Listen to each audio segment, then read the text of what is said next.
नमस्कार बहनों और भाइयों, प्यारे बच्चों। आपकी ज्ञान सागर में एक बार फिर से स्वागत है। और ये ज्ञान सागर की यात्रा संसदीय लोकतंत्र पे चली हुई है। भारत का लोकतंत्र भाग 1 का विषय हमारा चला हुआ है और इसमें हम 2 प्रश्न लेके आए हैं। एक तो यह है कि भारत में एक पूर्व राष्ट्रपति हुए थे डॉक्टर एपीजे अब्दुल कलाम, जिन्होंने ये साबित करके दिखाया कि भले ही राष्ट्रपति जो है वो नाम मात्र का पद होता है, लेकिन उनका अन्य मामलों में रचनात्मक सहयोग हो सकता है और वे इस प्रकार से लोगों को प्रोत्साहित कर सकते हैं कि कैसे हम भारत को विकसित बनाएं और कैसे जो है हम अपने लक्ष्य को ऐसा लेकर चलें कि हम अपने आप में ये ना समझे कि हम कुछ नहीं कर सकते। यानी कि जो नकारात्मकता जो फैली हुई है युवाओं में, उसमें सकारात्मक भरने का जो काम किया, ये बहुत बड़ा उनका योगदान था। और उनके बारे में थोड़ा हम बताएंगे कि वे कौन थे, उनका परिचय। और दूसरा सवाल है कि भारत के परिप्रेक्ष्य में हमें त्रिस्तर सरकार की क्यों आवश्यकता है। बहुत सी जगह पे तो एक स्तर की ही सरकार होती है। इंग्लैंड में जो है जैसे देश में, वहां मुख्यमंत्री नहीं होते। इंग्लैंड में वहां पे प्रधानमंत्री होता है, एक वहां का राजा है, और उसके बाद में जितनी भी और सरकारें हैं वो मेयर के माध्यम से चलती हैं। ऐसी अमेरिका में है। अमेरिका में गवर्नर होते हैं और मेयर होते हैं, राष्ट्रपति होता है। वहां मुख्यमंत्री नाम की कोई चीज नहीं है। तो ऐसे बहुत से हैं कि भारत में ऐसा क्यों है कि हमने त्रिस्तर की सरकार चुननी पड़ी, इस विषय में बताएंगे। लेकिन पहले हम जो है विषय उठाते हैं डॉक्टर एपीजे अब्दुल कलाम के बारे में। एपीजे अब्दुल कलाम जो थे वो बड़े गरीब परिवेश में से निकल के हुए आए हुए व्यक्ति थे।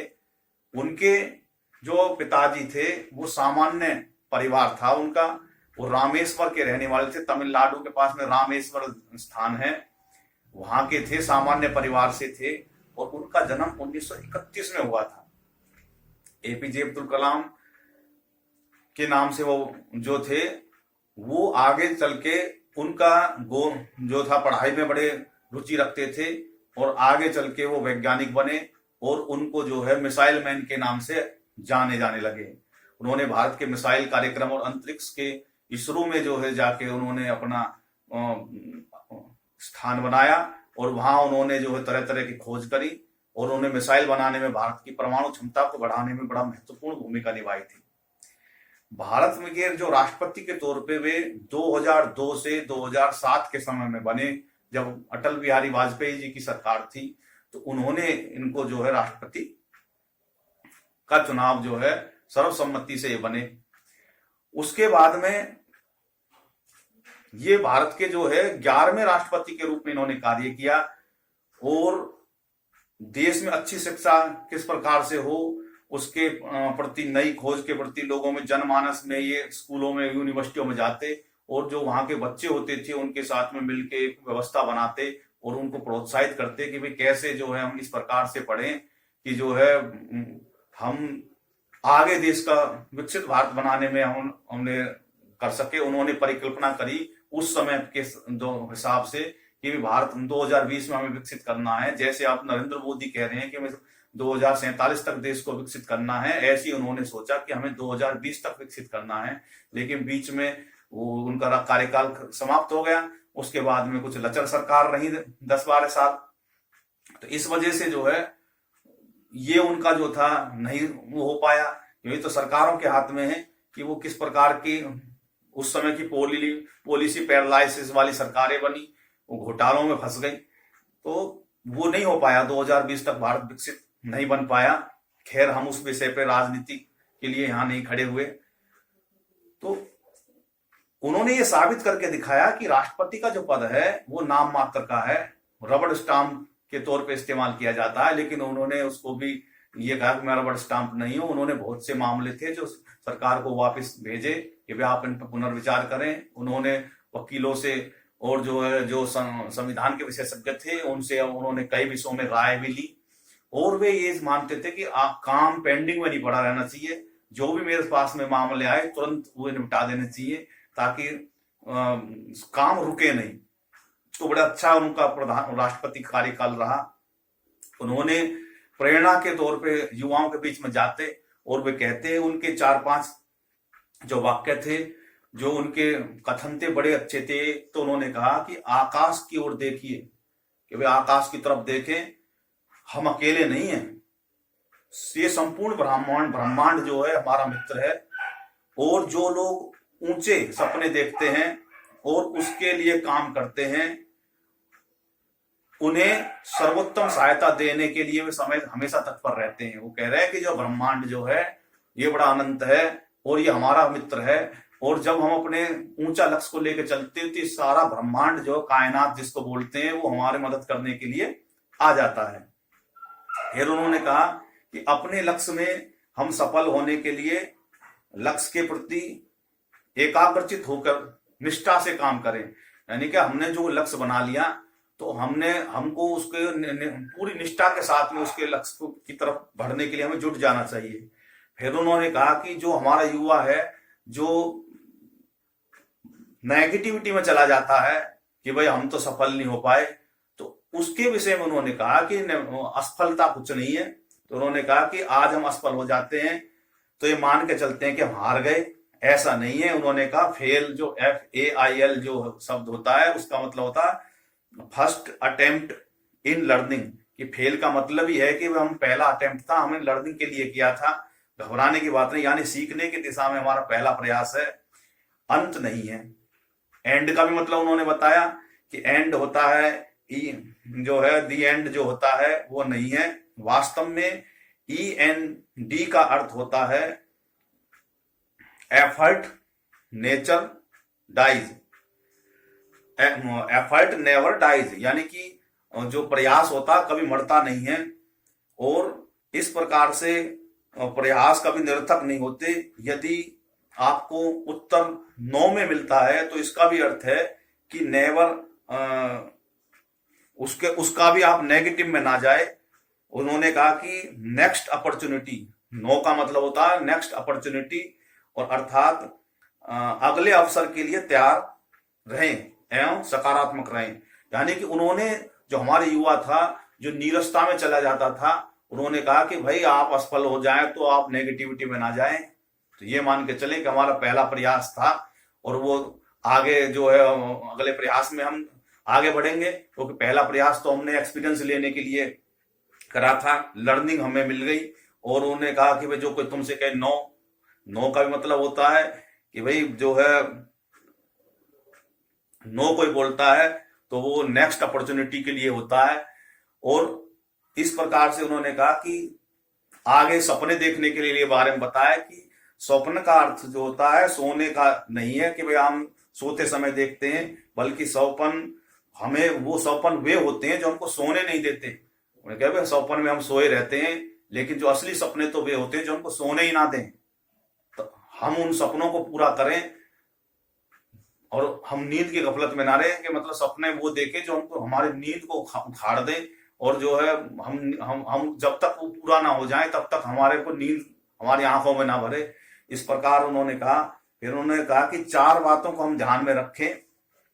पहला कि बड़ा लक्ष्य होना चाहिए, उसके लक्ष्य को प्राप्त करने के लिए हमारे पास ज्ञान होना चाहिए, ज्ञान को हासिल करें, कठोर मेहनत करें और परिश्रम करें और सतत प्रयास, और उसके प्रति पूरा प्रयास करेंगे तो लक्ष्य को हम प्राप्त कर लेंगे।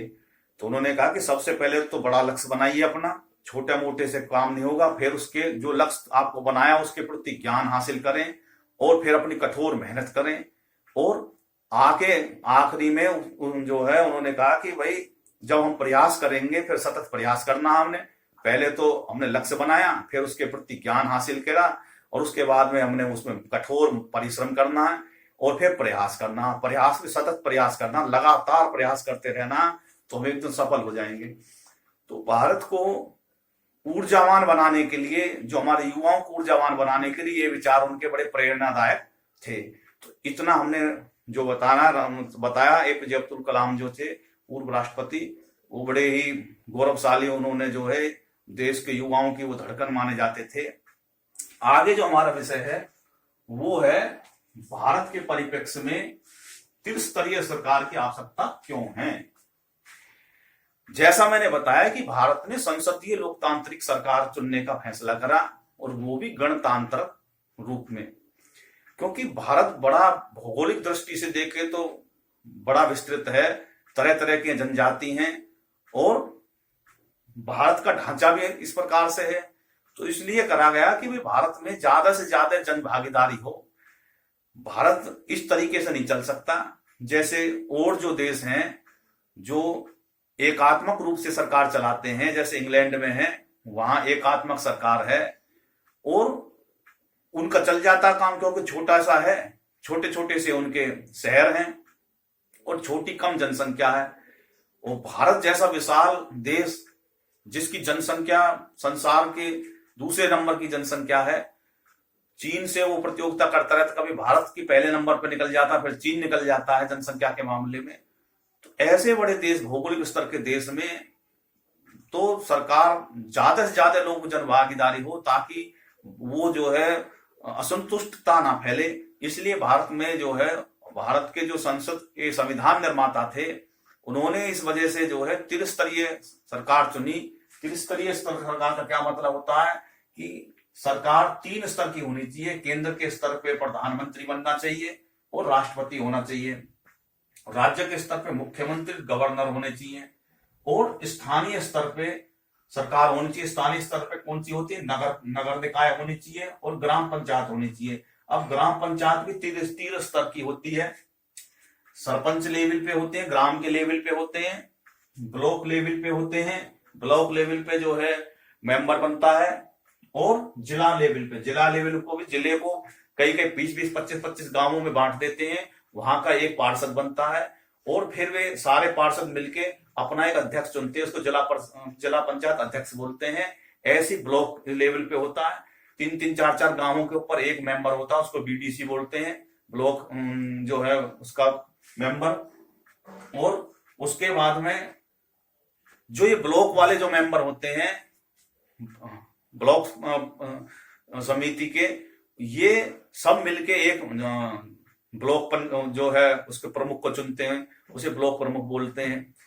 और ये जो होते हैं सरपंच जो होते हैं ग्राम लेवल पे होते हैं। सरपंच का सीधा जनता द्वारा चुनाव होता है, और एक पंच होते हैं।